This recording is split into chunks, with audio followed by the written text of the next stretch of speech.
Conclusion. Allons, camarades, il vaut mieux décider dès maintenant de changer de bord. La grande nuit dans laquelle nous fûmes plongés, il nous faut la secouer et en sortir. Le jour nouveau qui déjà se lève doit nous trouver fermes, avisés et résolus. Il nous faut quitter nos rêves, abandonner nos vieilles croyances et nos amitiés d'avant la vie. Ne perdons pas de temps en stériles litanies ou en mimétisme nauséabond. Quittons cette Europe qui n'en finit pas de parler de l'homme tout en le massacrant partout où elle le rencontre, à tous les coins de ses propres rues, à tous les coins du monde. Voilà des siècles que l'Europe a stoppé la progression des autres hommes et les a asservis à ses desseins et à sa gloire. Des siècles qu'au nom d'une prétendue aventure spirituelle, elle étouffe la quasi-totalité de l'humanité. Regardez-la aujourd'hui basculer entre la désintégration atomique et la désintégration spirituelle. Et pourtant, chez elle, sur le plan des réalisations, on peut dire qu'elle a tout réussi. L'Europe a pris la direction du monde avec ardeur, cynisme et violence. Et voyez combien l'ombre de ces monuments s'étend et se multiplie. Chaque mouvement de l'Europe a fait craquer des limites de l'espace et celles de la pensée. L'Europe s'est refusée à toute humilité, à toute modestie, mais aussi à toute sollicitude, à toute tendresse. Elle ne s'est montrée parcimonieuse qu'avec l'homme, mesquine, carnassière, homicide qu'avec l'homme. Alors, frères, comment ne pas comprendre que nous avons mieux à faire que de suivre cette Europe-là, cette Europe qui jamais ne cessa de parler de l'homme, jamais de proclamer qu'elle n'était inquiète que de l'homme. Nous savons aujourd'hui de quelle souffrance l'humanité a payé chacune des victoires de son esprit. Allons, camarades, le jeu européen est définitivement terminé. Il faut trouver autre chose. Nous pouvons tout à fait aujourd'hui, à condition de ne pas singer l'Europe, à condition de ne pas être obsédé par le désir de rattraper l'Europe. L'Europe a acquis une telle vitesse, folle et désordonnée, qu'elle échappe aujourd'hui à tout conducteur, à toute raison, et qu'elle va dans un vertige effroyable vers des abîmes dont il vaut mieux le plus rapidement s'éloigner. Il est bien vrai cependant qu'il nous faut un modèle, des schémas, des exemples. Pour beaucoup d'entre nous, le modèle européen est le plus exaltant. Or, on a vu dans les pages précédentes à quelle déconvenue nous conduisait cette imitation. Les réalisations européennes, la technique européenne, le style européen doivent cesser de nous tenter et de nous déséquilibrer. Quand je cherche l'homme, dans la technique et dans le style européen, je vois une succession de négations de l'homme, une avalanche de meurtres. La condition humaine, les projets de l'homme, la collaboration entre les hommes pour des tâches qui augmentent la totalité de l'homme, sont des problèmes neufs qui exigent de véritables inventions. Décidons de ne pas imiter l'Europe et bandons nos muscles et nos cerveaux dans une direction nouvelle. Tâchons d'inventer l'homme total que l'Europe a été incapable de faire triompher. Il y a 2 siècles, une ancienne colonie européenne s'est mise en tête de rattraper l'Europe.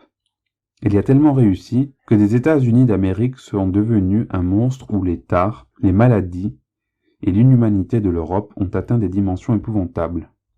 Camarades, n'avons-nous pas autre chose à faire que de créer une 3e Europe? L'Occident a voulu être une aventure de l'esprit. C'est au nom de l'esprit européen s'entend, que l'Europe a justifié ses crimes et légitimé l'esclavage dans lequel elle maintenait les 4/5 de l'humanité. Oui, l'esprit européen a eu de singuliers fondements. Toute la réflexion européenne s'est déroulée dans des lieux de plus en plus désertiques, de plus en plus escarpés. On prit ainsi l'habitude d'y rencontrer de moins en moins d'hommes. Un dialogue permanent avec soi-même, un narcissisme de plus en plus obscène, ont cessé de faire le lit à un quasi-délire où le travail cérébral devient une souffrance, les réalités n'étant point celles de l'homme vivant, travaillant et se fabriquant, mais des mots, des assemblages divers de mots, les tensions nées des significations contenues dans les mots. Il s'est cependant trouvé des Européens pour convier les travailleurs européens à briser ce narcissisme et à rompre avec cette déréalisation. D'une manière générale, les travailleurs européens n'ont pas répondu à ces appels. C'est que les travailleurs se sont crus eux aussi concernés par l'aventure prodigieuse de l'esprit européen.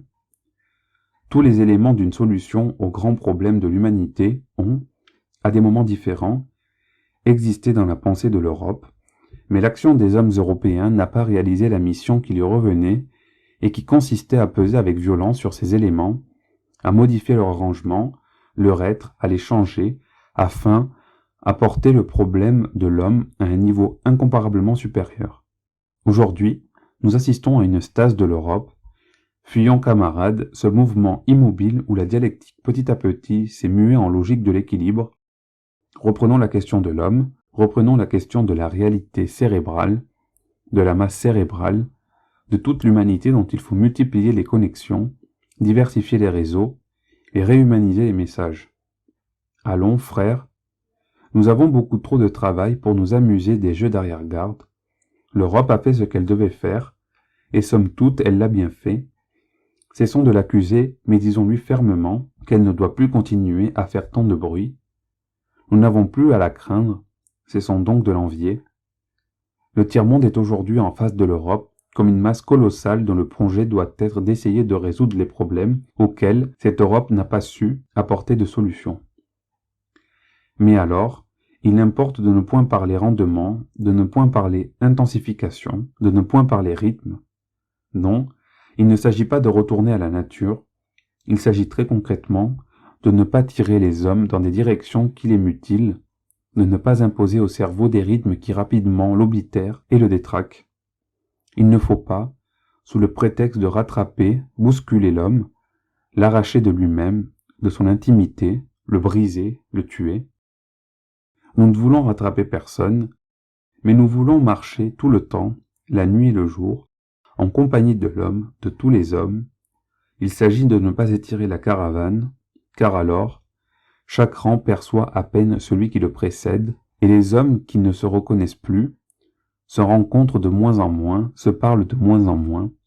Il s'agit pour le tiers-monde de recommencer une histoire de l'homme qui tienne compte à la fois des thèses quelquefois prodigieuses soutenues par l'Europe, mais aussi des crimes de l'Europe, dont le plus odieux aura été au sein de l'homme l'écartèlement pathologique de ses fonctions et l'émiettement de son unité dans le cadre d'une collectivité, la brisure, la stratification, les tensions sanglantes alimentées par des classes, enfin, à l'échelle immense de l'humanité, les haines raciales, l'esclavage, l'exploitation et surtout le génocide exsangue que constitue la mise à l'écart d'1,5 milliard d'hommes. Donc, camarades, ne payons pas de tribut à l'Europe en créant des États, des institutions et des sociétés qui s'en inspirent. L'humanité attend autre chose de nous que cette imitation caricaturale et dans l'ensemble obscène. Si nous voulons transformer l'Afrique en une nouvelle Europe, l'Amérique en une nouvelle Europe, alors confions à des Européens les destinées de nos pays. Ils sauront mieux faire que le mieux doué d'entre nous, mais si nous voulons que l'humanité avance d'un cran, si nous voulons la porter à un niveau différent de celui où l'Europe l'a manifesté, alors il faut inventer, il faut découvrir. Si nous voulons répondre à l'attente de nos peuples, il faut chercher ailleurs qu'en Europe. Davantage, si nous voulons répondre à l'attente des Européens, il ne faut pas leur renvoyer une image, même idéale, de leur société et de leurs pensées, pour lesquelles ils éprouvent épisodiquement une immense nausée. Pour l'Europe, pour nous-mêmes et pour l'humanité, camarades, il faut faire peau neuve, développer une pensée neuve, tenter de mettre sur pied un homme neuf.